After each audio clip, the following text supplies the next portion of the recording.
জন্মের আগে প্রিয় নবী বাবা হারালেন, 6 বছর বয়সে মা হারালেন, 8 বছর বয়সে দাদা হারালেন, এবার আছে শুধু একজন চাচা। এমন চাচা বাবার চেয়েও বেশি আদর করে বিষ্ণু ইসলামকে লালন পালন করলেন। এ আবু তালেবের ভয়ে আবু জাহেল আমার প্রিয় নবীর গায়ে হাত লাগাতে পারে নাই। তার মানে ভালোবাসায় কোনো ভেজাল? ভেজাল আদর্শে। ভেজাল কিসে? শেষ নিঃশ্বাস ত্যাগ করার আগে আবু তালেব অসুস্থ, আবু জাহেল উতবা সাইবা একদিকে, আমার নবী আরেকদিকে। আমার প্রিয় নবী বললেন, চাচা আজীবন আপনি ছাতার মতো আমাকে আশ্রয় দিয়েছেন, আজীবন আপনি বাবার মতো কোলে পিঠে করে মানুষ করেছেন, একবার শুধু আমার কানে কানে বলেন লা ইলাহা ইল্লাল্লাহ মুহাম্মাদুর, বাকিটা আমি আল্লাহর সাথে বুঝে নেব। কিন্তু আবু জাহেলও পাশে আছে না নাই?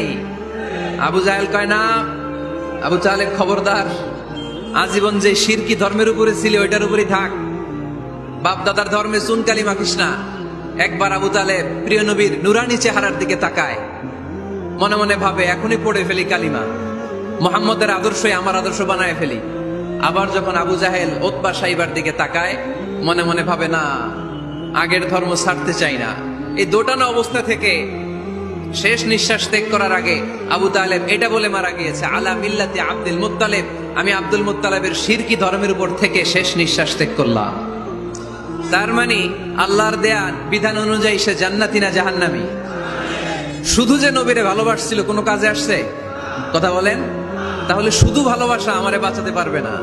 নবীর ভালোবাসার পাশাপাশি আমার নবীর আদর্শ জীবনে থাকার দরকার আছে না নাই? এজন্য আল্লাহ নবীর পরিচয় দিয়ে বললেন, মুহাম্মাদুর রাসূলুল্লাহি ওয়াল্লাযীনা মাআহু আশিদ্দাউ আলাল কুফফারি রুহামাউ বাইনাহুম।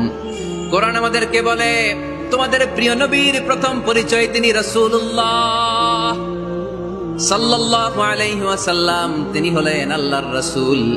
তার সাথে যারা থাকে তারা কাফেরদের ব্যাপারে বজ্র কঠোর, মুমিনদের ব্যাপারে পুষ্পকোমল। সুবহানাল্লাহ পড়েন। আবার কোরআন বলে, ওমা মুহাম্মাদুন ইল্লা রাসূলুন ক্বাদ খালাত মিন ক্বাবলিহির রাসূল। মুহাম্মদ রাসূল ছাড়া অন্য কেউ নন, তার আগে এরকম অনেক রাসূল দুনিয়ায় এসে আবার বিদায় নিয়েছে, ঠিক কি না? তাহলে কোরআন কিন্তু প্রথম পরিচয় দিয়ে দিলে, 1 নম্বর পরিচয় আমার নবীর। 1 নম্বর পরিচয় জোরে বলেন, 1 নম্বর পরিচয় তিনি রাসূলুল্লাহ, আল্লাহর রাসূল। কিন্তু আমার নবী এত বিনয়ী, এত ভদ্র, এত নম্র, এত শান্ত, এত শিষ্ট, এত হাম্বল। আউট অফ হাম্বলনেস তিনি নিজেকে রাসূল পরিচয় দিতে লজ্জাবোধ করতেন। তিনি নিজেকে রাসূল পরিচয় দেওয়ার আগে নিজের আরো ছোট করে বলতেন, আমি আল্লাহর গোলাম, তারপরে রাসূল। সুবহানাল্লাহ কইতে পারলেন না? কত ভদ্র মানুষ, কত বিনয়ী মানুষ। যদিও তিনি রাসূল, এইটা তিনি পরে বলতেন, আগে বলতেন ইন্নী আব্দুল্লাহি ওয়া রাসূলুহু, আমি আল্লাহর বান্দা, তারপরে রাসূল। সুবহানাল্লাহ। ইন্নী আব্দুল্লাহ ওয়া রাসূলুহু, আমি আল্লাহর বান্দা এবং আল্লাহর রাসূল। আমরাও যখন আত্তাহিয়াতু পড়ি, শাহাদা বাক্য যখন পড়ি, আমরা পড়ি আশহাদু আল্লা ইলাহা ইল্লাল্লাহ ওয়া আশহাদু আন্না মুহাম্মাদান।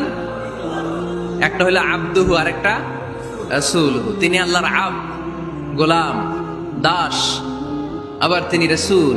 তিনি যখন দোয়া করতেন তিনি বলতেন, আল্লাহুম্মা ইন্নী আবদুক ওয়া ইবনু আবদিক ওয়া ইবনু আমাতিক। আল্লাহর কাছে দোয়া করতেন, কাঁদতেন আর বলতেন, আল্লাহ আমি আপনার গোলাম, গোলামের ঘরের গোলাম, বান্দির ঘরের গোলাম। আমার বাবা আব্দুল্লাহ আপনার গোলাম, আমার মা আমিনা আপনার বান্দি, আমার 14 গোষ্ঠী আপনার গোলাম। নাসিয়াতি বিয়াদিক, আমার মাথার চুলের ঝুঁটি আপনার হাতের মুঠোয়, আপনি ডানে টান দিলে আমি ডানে, আপনি বায়ে ঝাঁকুনি মারলে আমি বায়ে। সুবহানাল্লাহ পড়বেন না? কি বিনয়ী রাসূল। তারপরে ওইটা সেকেন্ড পর্যায়ে বলতেন, আগে বলতেন ইন্নী আব্দুল্লাহ, আমি আল্লাহর গোলাম, ওয়া রাসূল, এবং আল্লাহর রাসূল। সুবহানাল্লাহ পড়েন। তাহলে কোরআন প্রথম যে পরিচয় আমার প্রিয় নবীর পরিচয়টা দিল, সেটা হচ্ছে আমার নবী ছিলেন রাসূলুল্লাহ। আওয়াজ করে বলেন, তিনি কি ছিলেন? মুহাম্মাদুন রাসূলুল্লাহ। এটা কোরআনের ভাষ্য, আমার সাথে সাথে পড়েন, মুহাম্মাদুন রাসূলুল্লাহ। মুহাম্মদ সাল্লাল্লাহু আলাইহি ওয়াসাল্লাম হচ্ছেন আল্লাহর রাসূল। তবে তার জীবনের 2টা ডাইমেনশন। এক ডাইমেনশনে তিনি গোলাম, কার? আর এক ডাইমেনশনে তিনি রাসূল, কার? তাহলে আমার নবীর প্রথম পরিচয় ক্লিয়ার। প্রথম পরিচয় কি? রাসূলুল্লাহ। আওয়াজ করে বলতে হবে, প্রথম পরিচয় কি?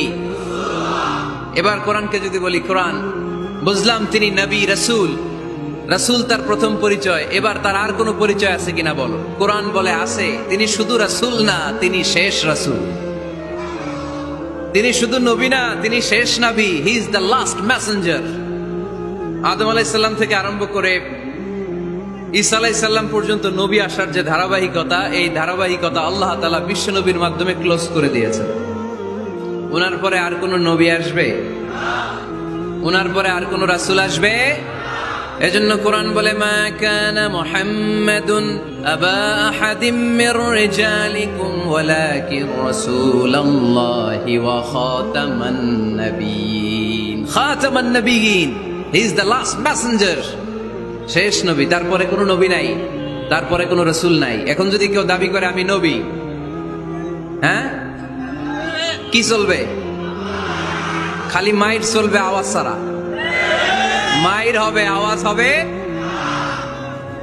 মুসাইলামাতুল কাযযাব দাবি করছিল আল্লাহ রাসূল সাল্লাল্লাহু আলাইহি ওয়াসাল্লামের জামানায়, এসে বলে, মুহাম্মদ আর নবুয়া নিসফুন লি নিসফুন লাক, নবুয়তি অর্ধেক আমার, অর্ধেক তোমার, আমারটা আমারে বুঝায় দাও। আল্লাহ রাসূল বললেন, তুই তো খুবই খারাপ, তুই শুধু মুসাইলামা না, তুই মুসাইলামাতুল কাযযাব, তুই মিথ্যাবাদী ভণ্ড মুসাইলামা। আমার নবী যা করতো নবীরও কপি করতো, ফলো করতো। আমার নবী লোনা পানির কুয়ার মধ্যে ফু দিলে ওই লোনা পানির ওইটাকে মিঠা পানির কুয়া বানাই দিত কে? ওর এলাকায় এরকম করতো। লোনা পানির মধ্যে ফু দিলে আগে মানুষ যাও মুখে দিতে পারতো, এখন এটা মুখেও দিতে পারে না। আমার নবী নবজাতক বাচ্চার মাথায় হাত বুলাই দিলে মাথার চুল বেড়ে যেত। তো এই বেয়াদব ওর এলাকায় যে বাচ্চার মাথায় হাত বুলাই দিলে চুল বড় হওয়া তো দূরের কথা, ওই বাচ্চাগুলো ছিল আজীবন টাক মাথা। আবার আমার নবী ফু দিলে গাছের ফলন বেড়ে যেত, ও ফু দিলে গাছ মইরা শেষ। মির্জা গোলাম আহমদ কাদিয়ানী নাম শুনছেন? এই বেয়াদবটাও দাবি করছিল নবুয়তির। টয়লেটের ভেতরে ও পয়রা মরছে, মেথর দিয়ে ওরে টেনে টেনে উঠানো লাগছে।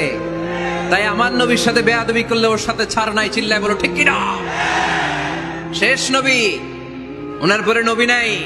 ওনার পরে নবুয়তির দাবি করলে ওর খবর আছে, চিল্লায় বলেন ঠিক কিনা? এজন্য আল্লাহ বললেন তিনি হলেন খাতামুন নাবিয়্যিন, ওনার পরে আর কোনো নবী নাই। আমার নবী বলছেন, লা নাবিয়্যা বা'দি ওয়ালা রাসূলা, আমার পরে কোনো নবী নাই, আমার পরে কোনো রাসূল নাই। তবে লাউ কানা বা'দি নাবিয়্যুন লাকানা উমর, আমার পরে নবী হওয়ার যোগ্যতা যদি কারো থাকে, আমার ওমরের ওই যোগ্যতা আছে। প্রভু তুমি বলেছ রাসূল দেবে না, বলনি দেবে না ওমর, বলনি দেবে না হামজা তারিক, খালিদ বিজয় সমর। প্রভু তুমি বলেছ রাসূল দেবে না, বলনি দেবে না ওমর, বলনি দেবে না হামজা তারিক, খালিদ বিজয় সমর। প্রভু তুমি বলেছ রাসূল দেবে না, রাসূল দেবে না, এই কথাটা কার? আমার নবীর পরে আর কোন রাসূল তিনি দিবেন না, তিনি শেষ নবী, তিনি আখিরি নবী। সুবহানাল্লাহ পড়েন। আবার মুসলিম শরীফের বর্ণনায় বিশ্বনবী চমৎকার এক হাদিস বললেন, যিনি বললেন, মাসালি ওয়া মাসালুল আম্বিয়া মিন ক্বাবলি কামাসালি রাজুলিন বানা বাইতান, আমার দৃষ্টান্ত আর আমার আগের সব নবীদের দৃষ্টান্ত ওই ব্যক্তির মতো যেই ব্যক্তি একটি ঘর বানিয়েছে। কি বানিয়েছে? চমৎকার, চোখ ধাঁধানো সৌন্দর্য দিয়ে ঘর।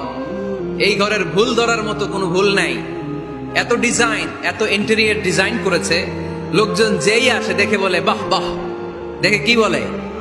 বাহ বাহ, এত সুন্দর ঘর। পুরো ঘরে কোনো ভুল নাই, কোনো খুঁত নাই, একটা জায়গা ছাড়া। সেটা হচ্ছে ঘরের এক জায়গায় ইটের গাঁথুনি দিতে যে এক জায়গায় একটা ইট পড়ে নাই, ওই জায়গা দিয়ে ফাঁকা, শীতের ঠান্ডা বাতাস ঢুকে। সুবহানাল্লাহ কইতে পারলেন না? বিষ্ণুই বললেন, আমার দৃষ্টান্ত আর সব নবীদের দৃষ্টান্ত ওই ব্যক্তির ঘর বানানোর মতো। যে ব্যক্তি সুন্দর ঘর বানালো, তার ঘর যেই দেখে সে বাহবা বলে, কোনো ভুল নাই, কোনো খুঁত নাই, একটা জায়গা ছাড়া। দেখা গেল এক জায়গায় ইটের গাঁথুনি পড়ে নাই, একটা ইটা নাই। বিশ্বনবী বললেন, আনাল লাবিনা, আমি হইলাম ওই ইটা। আমার ওই জায়গায় সেট করে দিলে পুরো ঘরটারে পরিপূর্ণ করে দিবে কে? তাই আমি ছাড়া এই পৃথিবী অসম্পূর্ণ, অপূর্ণাঙ্গ। যখনই আমি এসেছি গোটা বিশ্ব পূর্ণাঙ্গ হয়েছে, ঠিক কিনা?